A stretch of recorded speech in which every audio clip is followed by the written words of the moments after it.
칠순 생일날 저는 아들에게 뺨을 맞았습니다. 며느리의 부모님 앞에서 제 생일을 말해 체면을 구겼다는 이유였죠. 40년 넘게 아들만 바라보며 살아온 제 세상이 무너져 내렸습니다. 하지만 그날 밤 저는 결심했습니다. 이것은 단순한 고부 갈등을 넘어 제 인생을 되찾기 위한 싸움이라는 것을요. 끝까지 지켜봐 주세요. 새벽 4시 반이었어요. 아직 동이 트기엔 한참 이른 시간, 세상은 푸른 어둠에 잠겨 있었죠. 창밖에서는 저 멀리 성북구 재개발 현장의 둔탁한 소음이 희미하게 들려왔어요. 쿵, 쿵, 거대한 심장이 뛰는 소리 같기도 하고, 이 낡은 동네의 마지막 숨소리 같기도 했죠. 매일 밤낮으로 울리는 저 소리가 이젠 자장가처럼 익숙해졌네요. 저는 익숙하게 몸을 일으켜 부엌으로 향했어요. 70번째 생일, 뭐 그리 대단한 날이라고. 아들 민준이가 태어난 날부터 내 생일에도 나는 내 손으로 미역국을 끓였어요. 남편이 살아있을 땐 남편 것도, 남편이 가고 나선 아들 녀석 것만. 오늘은 그냥 내 것을 끓이는 거죠. 가스레인지에 불을 켜고 냄비에 참기름을 둘렀어요. 치익하는 소리와 함께 고소한 냄새가 퍼져나가요. 불린 미역을 넣고 달달 볶는데 문득 내 손이 눈에 들어왔어요. 쭈글쭈글하고 마디가 굵어진 손. 광장시장에서 박여사 반찬가게 간판을 걸고 40년을 버텨온 세월이 이 손에 다 새겨져 있었죠. 남편이 갑자기 세상을 뜨고 10살짜리 민준이를 업고 가게에 나갔을 때 제 손은 아직 곱디고 왔는데 뜨거운 냄비에 대고 거친 채소에 쓸리고 찬물에 손말을 날 없이 일하다 보니 어느새 할머니 손이 되어버렸네요. 이 손으로 민준이를 키웠어요. 남들 부럽지 않게 가르치고 번듯한 대학까지 보냈죠. 그 애가 내 유일한 자부심이고 살아가는 이유였어요. 명문대를 졸업하고 IT 스타트업을 한다고 했을 때 얼마나 대견했는지 몰라요. 하지만 세상 일이 어디 뜻대로 되나요? 야심차게 시작했던 사업은 2년 만에 빚만 남기고 사라졌고 민준이는 며느리 지혜와 함께 3년 전 이 집으로 다시 들어왔죠. 어머니, 딱 1년만 신세 질게요. 금방 제기해서 호강시켜 드릴게요. 그 1년이 벌써 3년이 되었네요. 생활비 한 번 보태는 법 없이 오히려 제 연금 카드를 가져다 쓰는 게 당연해졌죠. 한 번은 지혜가 강아지 간식을 사야 한다며 카드를 달라고 하더군요. 어머니, 몽실이도 유기농 아니면 안 먹어서요. 그 말에 기가 막혔지만 어쩌겠어요. 내 새끼 귀한 건 사람이나 짐승이나 똑같다며 그냥 웃어넘기고 말았죠. 미역국이 뭉근하게 끓어오를 때쯤이었어요. 희미한 기대감이 스멀스멀 피어오르는 건 어쩔 수 없었죠. 혹시 오늘은 기억하지 않을까? 칠순인데 아침상에 미역국을 올리면 어머니 생신 축하드려요. 그 한마디를 해주지 않을까. 그때 현관 도어록 누르는 소리가 요란하게 들렸어요. 이 새벽에 누굴까? 가슴이 철렁 내려앉았죠. 문을 여니 민준이가 잔뜩 찌푸린 얼굴로 서 있었어요. 그의 얼굴엔 기대했던 축하의 미소 대신 짜증과 조급함만 가득했죠. 어머니, 큰일 났어요. 빨리 준비 좀 하셔야겠어요. 녀석은 내 생일은 까맣게 잊은 얼굴이었어요. 아니, 애초에 기억조차 하지 않았겠죠. 민준이는 다급하게 말을 쏟아냈어요. 부산에 계신 장인, 그러니까 윤 회장님 부부가 갑자기 서울에 올라오셨다는 거예요. 오늘 점심때 우리 집에서 식사를 하시겠다면서요. 상다리가 부러지게 차려야 해요. 어머니, 아시죠? 이번에 아버님 회사에 투자건이 있는데 잘 보여야 제 인생이 펴요. 어머니 손맛이 최고잖아요. 아들의 말은 비수처럼 나라와 가슴에 박혔어요. 내 인생의 가장 중요한 날이 아들의 성공을 위한 발판으로 전락하는 순간이었죠. 그래, 어미 된 도리로 그까짓 밥상 하나 못 차려줄까. 저는 희미한 기대를 접고 억지 미소를 지었어요. 그래, 사돈댁이 오시는 걸 보니 아마 깜짝 파티라도 준비했나 보지. 애써 좋은 쪽으로 생각하려 했어요. 하지만 점심시간이 되어 윤 회장 부부가 도착했을 때 그 마지막 희망마저 산산조각 났어요. 그들은 피곤에 절은 얼굴로 흔한 과일 바구니 하나 없이 빈손으로 들어섰죠. 며느리 지혜는 한숨을 푹 쉬며 말했어요.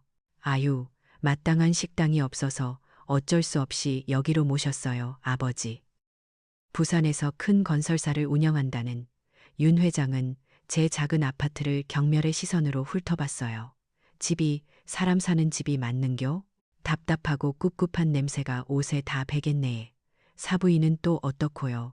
제가 밤새 준비한 갈비찜이며 잡채를 젓가락으로 깨작거리며 간이 왜 이래?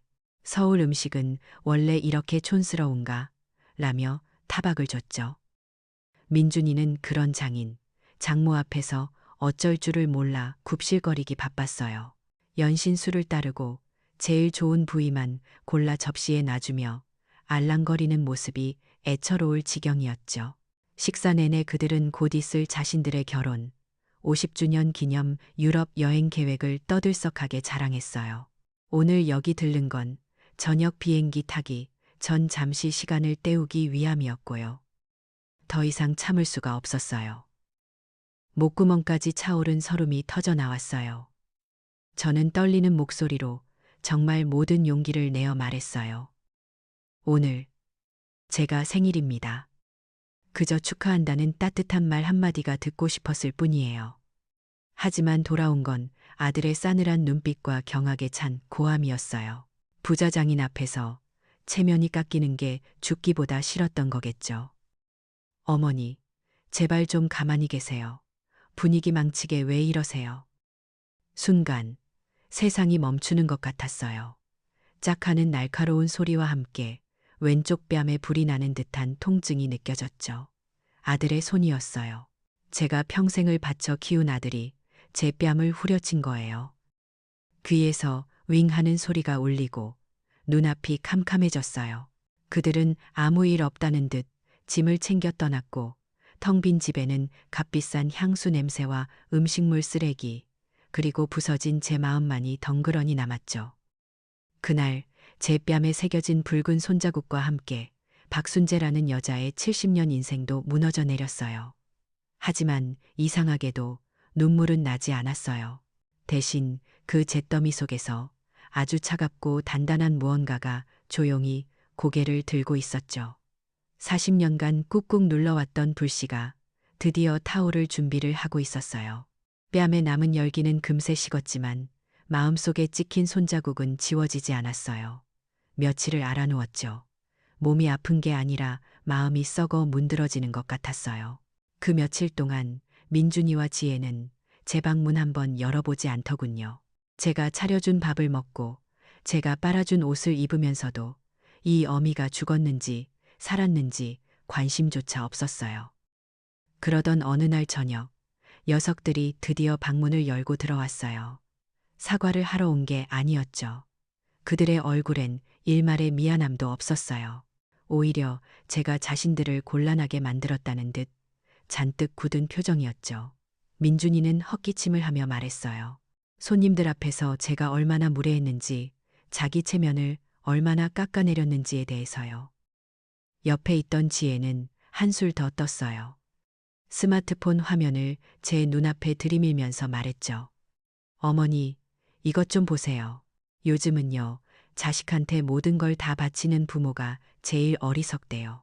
화면에는 자식은 독립된 인격체, 부모의 노후는 사회의 책임이라는 자극적인 제목의 인터넷 칼럼이 떠 있었어요. 며느리는 마치 선생이 학생을 가르치듯 제 가치관이 얼마나 시대에 뒤떨어졌는지를 큰 소리로 읽어내려갔어요. 제 평생의 희생을 조롱하고 모욕하는 그 목소리가 방 안을 쩌렁쩌렁 울렸죠. 그 순간 제 40년 세월이 송두리째 부정당하는 기분이었어요. 시장 바닥에서 손이 부르트도록 반찬을 만들던 기억, 아들 녀석 학원비 한 번 밀리지 않으려고 제 끼니를 거르던 기억들이 주마등처럼 스쳐 지나갔어요. 제 삶은 틀리지 않았다고, 그게 어미의 사랑이라고 믿으며 살아왔는데 이제 와서 그 모든 게 어리석은 짓이었다니. 눈물이 핑 돌았지만 입술을 꽉 깨물고 참았어요. 저들 앞에서 더는 약한 모습을 보이고 싶지 않았거든요. 녀석들은 제 침묵을 동의로 받아들였나 봐요. 자기들끼리 거실로 나가서는 현실적인 선택이니 새로운 시대를 살아가는 방식이니 하는 말들을 늘어놓았죠. 그들의 대화 속에서 저는 더 이상 어머니가 아니었어요. 그저 자신들의 성공 가도에 놓인 짐이자 걸림돌일 뿐이었죠. 며칠이 더 흘렀어요. 집안에 쌓인 우편물을 정리하다가 무심코 민준이 방을 치우게 됐어요. 녀석이 대충 열어놓고 간 서랍장 안쪽 깊숙한 곳에서 낯선 은행 봉투 하나가 보이더군요. KB국민은행 성북구청 지점이라고 선명하게 찍혀 있었죠. 무언가 불길한 예감에 봉투를 열어본 순간 저는 숨을 쉴 수가 없었어요. 그건 대출 계약서였어요. 바로 이 집, 제 이름으로 된 이 성북구 아파트를 담보로 3억 원을 대출했다는 내용이었죠. 계약서 아래에는 제 이름과 함께 너무나도 선명한 인감도장이 찍혀 있었어요. 제 손으로 직접 동사무소에 가서 등록했던 바로 그 인감이었죠. 어머니, 인터넷 뱅킹 같은 거 복잡하시잖아요. 제가 공인인증서랑 다 관리해 드릴게요. 아들의 그 다정한 말을 믿고 모든 걸 맡겼던 제가 바보였어요. 녀석은 제 공인인증서를 이용해 온라인으로 이 모든 끔찍한 일을 저질렀던 거예요. 저는 까맣게 몰랐죠. 디지털 세상에서 저는 완벽한 문맹이었으니까요. 손이 부들부들 떨렸어요. 계약서와 함께 접혀 있던 작은 메모지가 눈에 들어왔어요. 이 돈으로 지긋지긋한 이곳을 벗어나 우리만의 사업을 시작하자. 민준이의 필체였어요. 그 글자들이 비수가 되어 심장을 관통하는 것 같았어요. 그 순간 깨달았어요. 아들은 처음부터 저를 속일 작정이었던 거예요. 제 뺨을 때린 건 순간적인 분노가 아니었어요. 철저한 계획 아래 저를 이 집에서 내쫓고 제 재산을 가로채려는 냉혹한 의도였죠. 쿵 하고 세상이 무너져 내리는 소리가 들렸어요. 유일하게 믿었던 아들에게 완전히 버려졌다는 사실이 온몸을 휘감았죠. 평생을 기둥처럼 의지해온 가족이라는 울타리가 한순간에 사라지고 저는 차가운 세상에 홀로 내동댕이 쳐진 기분이었어요. 고독감과 절망감이 해일처럼 밀려와 저를 집어삼켰죠. 이제 제게는 아무도 없었어요. 정말 아무것도 남지 않았어요. 며칠을 시체처럼 누워 있었어요. 대출 서류와 아들의 메모, 그 두 장의 종이가 제 머리맡에서 저를 조롱하듯 놓여 있었죠. 잠이 들면 아들이 내 뺨을 때리는 악몽을 꿨고 깨어나면 차가운 현실이 저를 기다렸어요. 눈물도 다 말라버렸는지 더는 울음도 나오지 않았죠. 그저 텅 빈 껍데기처럼 숨만 쉬고 있었어요. 그러던 어느 날 녀석들이 제 방문을 열고 들어왔어요. 저는 말없이 서류를 들어보였죠. 더는 목소리를 높일 힘도 없었어요. 제 손에 들린 서류를 본 민준이와 지혜는 잠시 당황하는 듯했지만 그건 아주 잠깐이었어요. 녀석들은 마치 미리 연습이라도 한 듯 너무나도 태연한 얼굴로 저를 마주봤죠. 민준이가 먼저 입을 열었어요. 어머니, 그거 오해예요. 저희가 어머니 노후 편안하게 해드리려고 사업 자금 좀 알아본 것뿐이에요. 그 뻔뻔한 거짓말에 기가 막혀 말이 나오지 않았어요. 제가 메모지를 가리키자 지혜가 기다렸다는 듯 말을 받았죠. 어머님, 요즘 부쩍 깜빡깜빡 하시잖아요. 저희가 걱정이 돼서 병원에도 한번 모시고 가려고 했어요. 혹시라도 기억을 잘못하고 계실까 봐요. 그 순간 알았어요. 이 아이들은 저를 처음부터 사람으로 보지 않았다는 걸. 제 기억과 판단력마저 의심하며 저를 치매 걸린 늙은이로 몰아가려는 속셈이었죠. 제 평생을 바친 아들이 제 앞에서 저를 정신병자 취급하고 있었어요. 그날 이후로 녀석들의 감정적인 공격은 더 교묘하고 악랄해졌어요. 동네 사람들을 마주치면 일부러 더 큰 소리로 제 걱정을 하는 척했죠. 우리 어머니가 요즘 기력이 없으셔서 큰일이에요. 이상한 말씀을 하셔도 오해하지 말아주세요. 다 연세가 드셔서 그렇답니다. 시장에 나가면 평생을 함께 웃고 울었던 상인들이 저를 안쓰럽다는 눈빛으로 쳐다봤어요. 어떤 이는 다가와 제 손을 잡으며 민준이가 걱정이 많더라. 힘들면 쉬어야지. 너무 무리하지 말라고 위로했죠. 그들의 동정 어린 시선이 칼날이 되어 제 가슴을 후벼 팠어요. 저는 순식간에 동네에서 판단력이 흐린 이상한 노인이 되어버렸죠. 40년간 쌓아온 제 삶과 신뢰가 아들 녀석의 거짓말 몇 마디에 먼지처럼 사라지고 있었어요. 며느리 지혜는 더 지독했어요. 어느 날 거실 소파에 멍하니 앉아 있는데 지혜가 스마트폰을 들고 와 제 옆에 앉더군요. 다정한 척 말을 걸면서 몰래 제 사진을 찍는 걸 봤어요. 일부러 초점도 없이 금방이라도 쓰러질 것처럼 보이는 허망한 제 모습을요. 그리고 그날 밤 멀리 사는 시누이에게서 전화가 걸려왔어요. 형님, 괜찮으세요? 지혜가 가족 단체 카톡방에 형님 사진을 올렸던데 요즘 부쩍 힘들어 하시는 어머님을 위해 기도해 주세요라고요. 다들 걱정이 이만저만이 아니에요. 온몸에 피가 차갑게 식는 것 같았어요. 저는 그 카톡방에 있지도 않아서 제 얼굴이 어떻게 조리돌림 당하는지 알 수도 없었죠. 보이지 않는 곳에서 저는 이미 문제 있는 시어머니가 되어 동정과 비난의 대상이 되어 있었어요. 디지털 세상은 제게 너무나 낯설고 두려운 곳이었고 그곳에서 며느리는 손가락 몇 번으로 저를 사회적으로 매장하고 있었어요. 평생을 일궈온 동네에서도 핏줄을 나눈 가족들 사이에서도 저는 완벽하게 고립되었어요. 집은 더 이상 안식처가 아니라 저를 감시하고 옥죄는 감옥처럼 느껴졌죠. 모든 것이 끝났다고 생각했어요. 제 인생은 이렇게 실패로 끝나는구나. 절망의 가장 밑바닥까지 떨어진 기분이었어요. 그날 밤이었어요. 뜬 눈으로 밤을 새우다 문득 낡은 장롱이 눈에 들어왔어요. 시집 올 때 해왔던 세월의 흔적이 고스란히 묻어나는 자개장이었죠. 홀린 듯 장롱 문을 열었어요. 안쪽 깊숙한 곳 남편의 양복과 함께 넣어둔 작은 오동나무 상자가 있었어요. 남편이 죽기 전 제 손을 잡고 신신당부했죠. 여보, 다른 건 다 팔아도 이 상자 안에 있는 것만큼은 절대 팔면 안 돼요. 우리 민준이를 위한 마지막 비상금이니까. 상자를 열자 낡은 종이 냄새가 훅 끼쳐왔어요. 안에는 남편의 유품인 낡은 지도 한 장과 누렇게 변색된 서류 뭉치가 들어있었죠.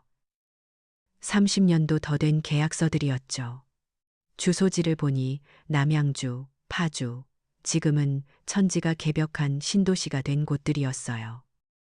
까맣게 잊고 있었어요. 남편과 제가 반찬 가게에서 번 돈을 푼푼히 모아 악착같이 사들였던 땅들이었죠. 지금은 볼품없는 논밭이지만 언젠가는 서울이 넓어질 게야. 그럼 이 땅이 금싸라기가 될 걸세. 남편은 입버릇처럼 말했죠. 저는 그저 남편의 허황된 꿈이라고만 생각했어요. 그런데 얼마 전 텔레비전 뉴스에서 그 지역들이 신도시 개발 계획에 포함되어 토지 보상 절차가 진행 중이라는 소식을 들었던 기억이 어렴풋이 떠올랐어요. 설마 하는 마음에 떨리는 손으로 서류를 다시 확인했어요. 집원, 평수, 모든 것이 정확했어요. 그동안 아들 녀석에게 모든 걸 맡기고 신경 끄고 살았던 제가 바보였죠. 다음 날 저는 난생 처음으로 혼자 은행을 찾아가 제 명의의 모든 계좌를 확인해 달라고 했어요. 그리고 제 눈을 의심했죠. 토지 보상금으로 들어온 15억 원, 그리고 제가 40년간 시장에서 울고 웃으며 차곡차곡 모아온 적금 5억 원. 제 통장에는 총 20억 원이라는 평생 만져볼 것이라고는 상상도 못했던 거액이 찍혀 있었어요. 저는 더 이상 아들에게 모든 걸 빼앗기고 길거리에 나앉을 힘없는 늙은이가 아니었어요.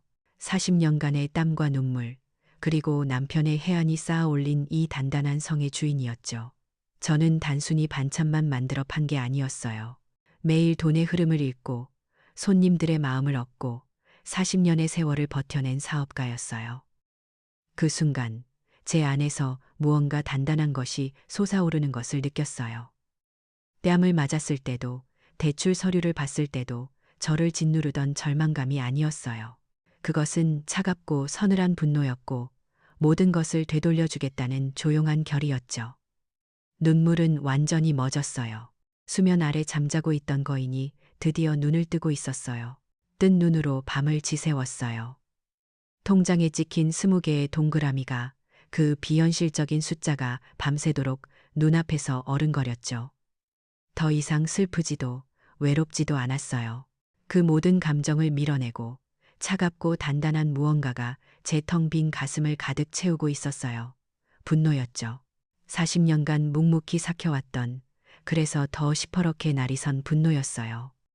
다음 날 아침, 저는 평소보다 더 일찍 일어났어요. 몸을 일으키는데 더 이상 삭신이 쑤시지 않았어요. 목표가 생기니 없던 힘도 솟아나는 것 같았죠. 가장 먼저 한 일은 은행에 가는 거였어요. 어제 확인했지만 다시 한번 제 눈으로 봐야 했어요. 그게 제 반격의 시작이니까요. 은행 창구 앞에 앉은 저는 더 이상 어제까지의 박순재가 아니었어요. 늘 주눅들어 은행 직원 눈도 제대로 못 마주치던 늙은이가 아니었죠. 저는 허리를 꼿꼿이 펴고 제 명의의 모든 계좌에 대한 공식적인 자산 현황 증명서를 떼어달라고 똑똑히 요구했어요.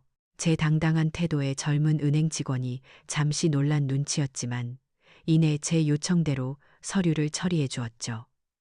제 손에 들린 몇 장의 종이, 토지 보상금 15억 원, 예금 5억 원, 그 숫자들이 어제보다 훨씬 더 선명하게 제게 힘을 실어주고 있었어요. 저는 더 이상 피해자가 아니었어요. 이 전쟁을 끝낼 실탄을 가진 사람이었죠. 은행을 나와 곧장 서초동으로 향했어요. 법원과 검찰청이 즐비한 그 동네는 처음이었지만 전혀 위축되지 않았어요. 며칠 밤낮으로 인터넷을 뒤지고 시장 상인들에게 물어물어 찾아낸 이름이 있었거든요. 여성 노인, 재산권 전문 변호사, 최수연, 낡은 수첩에 삐뚤빼뚤하게 적어놓은 그 이름을 찾아 법률사무소 문을 열었을 때 솔직히 조금 망설여졌어요. 제 초라한 행색이 이런 번듯한 곳과는 어울리지 않는 것 같았거든요. 하지만 저를 맞이한 최수연 변호사는 제가 상상했던 것과는 다른 사람이었어요. 40대 중반쯤으로 보이는 단단하고 총기 넘치는 눈빛을 가진 여자였죠. 그녀는 제 남루한 옷차림이나 주름진 얼굴 대신 제 눈을 똑바로 바라봐 주었어요. 그녀의 사무실에 앉아 제 이야기를 털어놓기 시작했을 때 저는 처음으로 모든 것을 말할 수 있었어요. 뺨을 맞았던 그날의 모욕감, 저를 치매 환자로 몰아가던 아들 부부의 악랄함, 그리고 제 인감이 찍힌 대출 서류까지. 이야기를 하는 내내 최 변호사는 단 한 번도 제 말을 끊지 않았어요. 그저 조용히 고개를 끄덕이며 들어주었죠. 제가 대출 서류를 꺼내 놓았을 때 그녀의 입에서 처음으로 나직한 욕설이 터져 나왔어요. 이건 명백한 사문서 위조의 사기입니다. 아드님이 은행에 비대면 실명 확인 제도의 허점을 아주 악질적으로 이용한 거예요. 그녀는 제 편이 되어 진심으로 분노해 주었어요. 그 순간 꽁꽁 얼어붙었던 제 마음속 응어리가 조금은 녹아내리는 것 같았죠. 그녀는 단순한 변호사가 아니었어요. 제 억울함을 알아주는 첫 번째 사람이었고 제 싸움의 든든한 동지가 되어 주었죠. 최 변호사는 제게 새로운 무기를 쥐어주었어요. 바로 제 스마트폰이었죠. 전화나 받고 문자나 겨우 확인하던 이 작은 기계가 무기가 될 수 있다는 걸 그때 처음 알았어요. 그녀는 제게 녹음 기능 사용법을 차근차근 알려주었어요. 어머니, 앞으로 아드님과 며느님과 하는 모든 대화는 무조건 녹음하세요. 이게 법정에서 얼마나 강력한 증거가 되는지 모르실 거예요. 저는 난생 처음으로 녹음이라는 빨간 버튼을 눌러보았어요. 어색하고 손이 떨렸지만 몇 번이고 연습했죠. 그녀는 한 걸음 더 나아가 집안에 아주 작은 크기의 CCTV를 설치하라고 조언했어요. 어머니의 공간에 대한 통제권을 되찾으셔야 해요. 이건 어머니 자신을 보호하기 위한 최소한의 장치입니다. 그날 오후 저는 최 변호사가 알려준 가게에 가서 작은 CCTV를 샀어요. 거실 구석, 화초 뒤에 아무도 모르게 그것을 설치했을 때 저는 비로소 제 집에서 제가 주인이 된 기분이 들었어요. 그날 저녁, 저는 최 변호사와 함께 구체적인 계획을 세웠어요.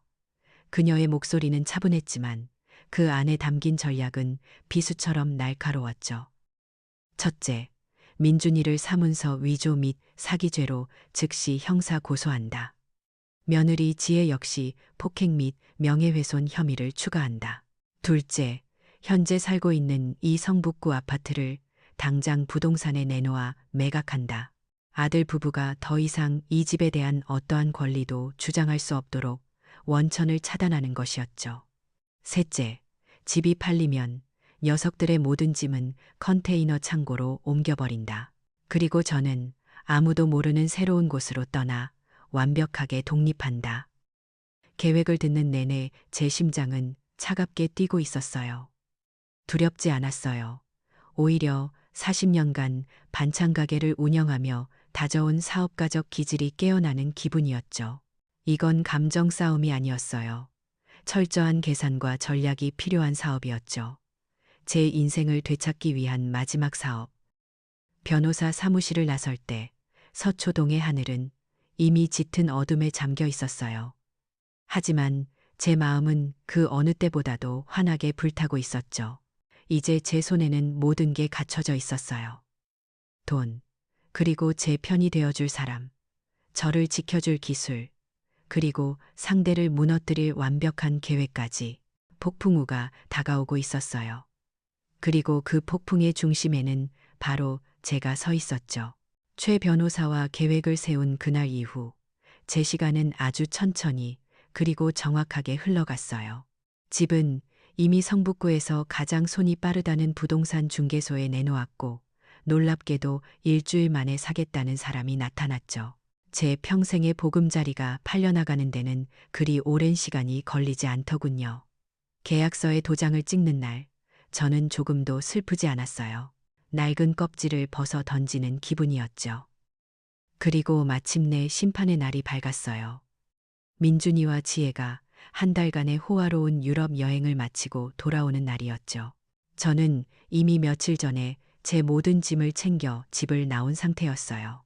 아들 부부의 값비싼 옷가지와 가구들은 최 변호사가 연결해준 이삿짐 센터를 통해 경기도 외곽의 어느 물류창고로 옮겨졌고요. 저는 그 시각 서울 시내가 한눈에 내려다 보이는 호텔 스위트룸에서 최 변호사의 전화를 기다리고 있었어요. 직접 그들의 무너지는 얼굴을 보고 싶지 않았어요. 제 손을 더럽히지 않고 가장 우아하게 이기는 것, 그게 제 방식이었으니까요. 오후 늦게 최 변호사에게서 전화가 걸려왔어요. 그녀의 목소리는 차분했지만 그 안에 담긴 통쾌함은 고스란히 전해졌죠. 민준이와 지혜는 공항에서 곧장 집으로 왔다고 해요. 수십 개의 명품 쇼핑백을 양손에 들고서요. 하지만 그들을 맞이한 건 따뜻한 집밥이 아니라 굳게 닫힌 현관문과 생전 처음 보는 디지털 도어록이었죠. 녀석들은 처음엔 제가 비밀번호를 바꿨다고 생각하며 소리를 지르고 문을 두드렸다고 해요. 하지만 이내 문에 붙은 작은 종이를 발견했겠죠. 제가 직접 쓴 냉정한 한 줄의 통지서. 본 주택은 매각되었음. 남은 짐은 5호 물류창고에 보관 중. 그 순간 녀석들의 얼굴이 어땠을지 눈에 선하더군요. 망연자실. 그 말로는 부족했겠죠.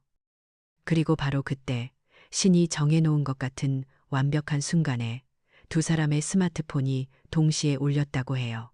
서울 성북경찰서입니다. 박민준 씨, 김지혜 씨 되시죠? 사문서 위조 및 폭행 혐의로 고소장이 접수되어 연락드렸습니다. 내일 오전 10시까지 조사에 협조해 주시기 바랍니다. 하늘이 무너지고 땅이 꺼지는 기분이 바로 그런 거였을까요? 한순간에 집도 돈도 안락한 미래도 모두 사라지고 범죄자 신세가 되어 경찰의 출석 요구를 받는 그 기분은 다음 날 최 변호사와 함께 경찰서 조사실 옆방에서 CCTV 화면을 통해 녀석들의 모습을 지켜봤어요. 하룻밤 사이에 딴 사람이 되어 있더군요. 어깨를 잔뜩 웅크리고 겁에 질린 눈으로 서로를 탓하며 쏘아보는 모습이라니. 형사 앞에 앉은 그들은 처음엔 혐의를 완강히 부인했다고 해요. 제가 치매에 걸려 헛소리를 하는 거라고, 자신들이야말로 피해자라고 목청을 높였죠. 바로 그때 형사가 책상 위로 서류 몇 장을 던졌어요. 녀석들이 은행에서 발급받은 대출 계약서와 제 인감 증명서였죠. 그리고 이어서 노트북 화면을 그들 쪽으로 돌렸어요. 화면 속에서는 바로 우리 집 거실의 모습이 나오고 있었죠.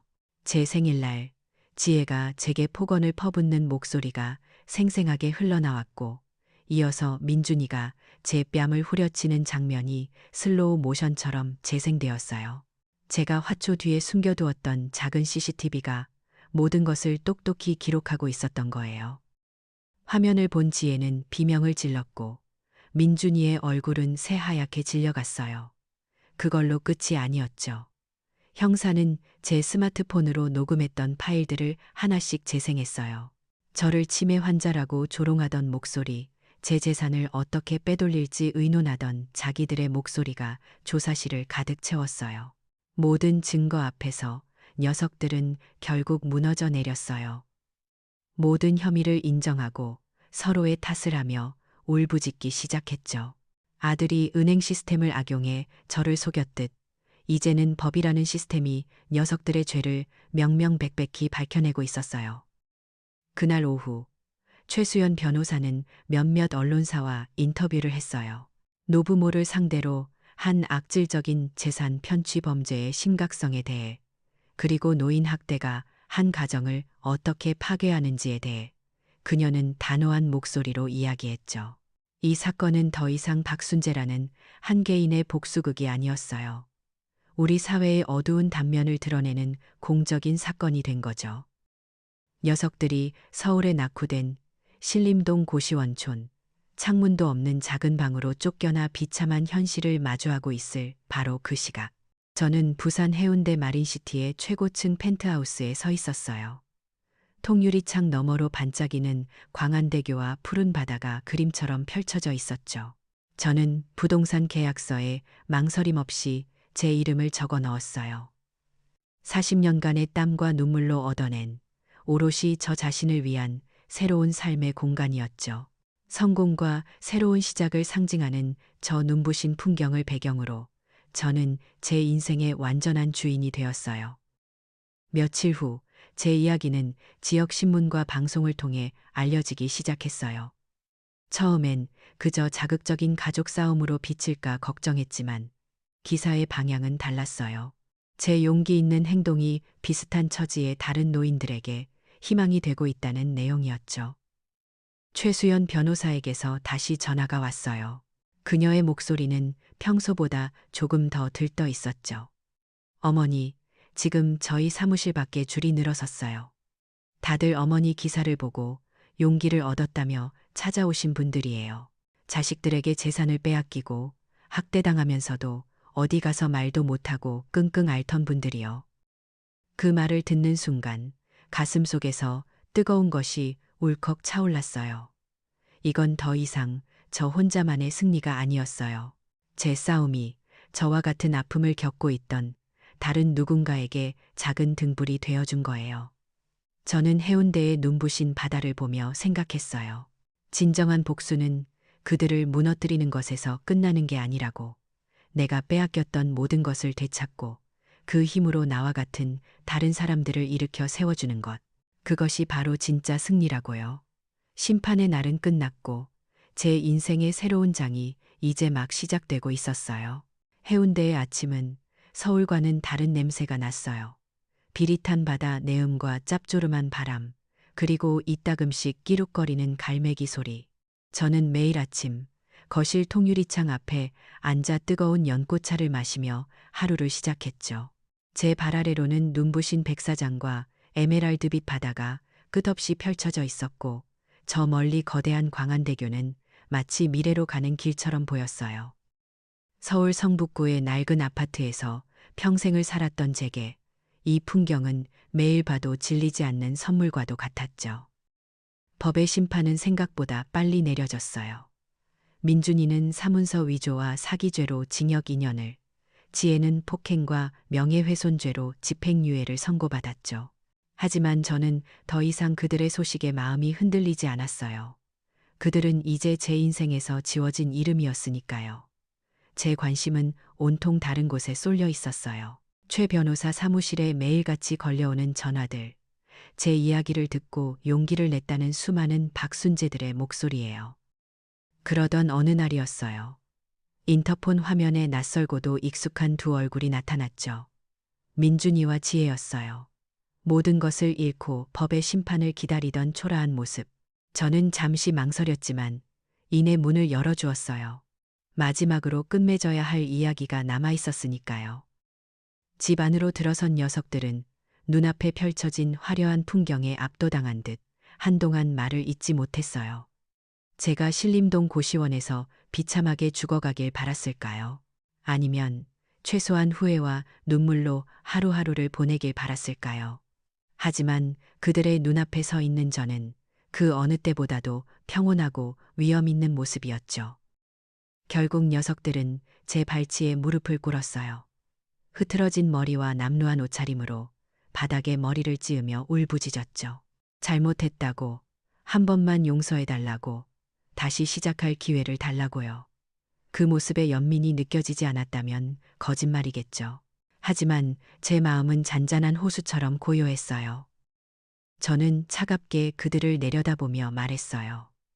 제가 너희를 용서하는 건 내 마음의 평화를 위해서라고요. 더 이상 증오라는 감정의 노예로 살고 싶지 않아서라고. 하지만 부모와 자식의 연은 네가 내 뺨을 때린 그날, 네가 내 인감을 훔친 그날 이미 끝났다고요. 저는 테이블 위에 놓아두었던 서류철 하나를 그들 앞에 밀어놓았어요. 최 변호사와 함께 밤새워 준비한 효도 사기 및 노인 학대 예방을 위한 작은 재단 설립 계획서였죠. 이게 내 새로운 삶의 목표다.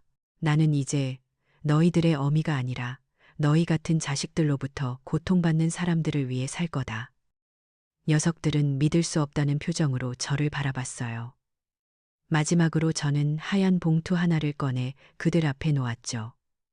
안에는 500만 원이 들어 있었어요.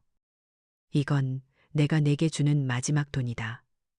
내 어미의 장례비라고 생각해라. 이 돈으로 내 힘으로 다시 일어서는 모습을 보여준다면 그때는 타인으로라도 너를 다시 볼 수 있을 것이다.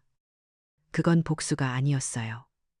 스스로 일어설 수 있는 마지막 기회를 주는 제가 할 수 있는 가장 지혜로운 선택이었죠. 저는 뒤도 돌아보지 않고 자리에서 일어나 창가로 걸어갔어요. 등 뒤에서 아들의 절규가 들려왔지만 제 발걸음을 멈추지는 못했어요. 그리고 1년이라는 시간이 흘렀어요. 저는 여전히 해운대의 펜트하우스에서 아침을 맞이해요.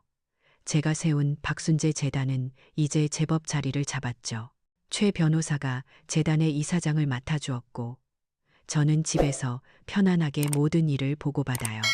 우리 재단은 거동이 불편한 어르신들을 위해 온라인 화상 법률 상담을 제공하고 유튜브 채널을 열어 어려운 법률 상식을 알기 쉽게 설명해 주기도 해요. 기술이 사람을 해칠 수도 있지만 얼마든지 사람을 살리는 도구가 될 수도 있다는 걸 매일같이 배우고 있죠. 가끔 창밖을 보다가 민준이와 지혜의 소식을 들을 때가 있어요. 녀석들은 그 500만 원으로 부산 영도의 어느 작은 시장 골목에 분식집을 차렸다고 해요. 좁고 허름한 가게에서 하루 종일 김밥을 말고 떡볶이를 만들며 고단하게 빚을 갚아나가고 있다고 들었어요. 그들이 정말로 반성했는지 새로운 사람으로 거듭날 수 있을지는 저도 알 수 없어요. 그건 이제 온전히 그들의 몫이니까요. 저는 더 이상 과거에 얽매이지 않아요. 푸른 바다 위로 붉은 해가 떠오르는 것을 보며 생각해요. 진정한 복수는 그들이 내게서 빼앗아간 것 없이도 내가 얼마나 눈부시게 행복한지를 보여주는 것이라고. 70이라는 나이에 저는 비로소 제 인생의 온전한 주인이 되었어요. 그리고 제 삶은 이제부터가 진짜 시작이었죠. 박순재는 깨달았어요. 자식들은 그녀의 복수 때문에 무너진 게 아니었죠. 그들은 스스로 설 힘이 없는 기생충이었을 뿐이에요. 숙주가 사라지자 기댈 곳 없이 스스로 무너져 내린 거죠. 진정한 독립은 그렇게 자신을 되찾는 것에서 시작되는 법이니까요.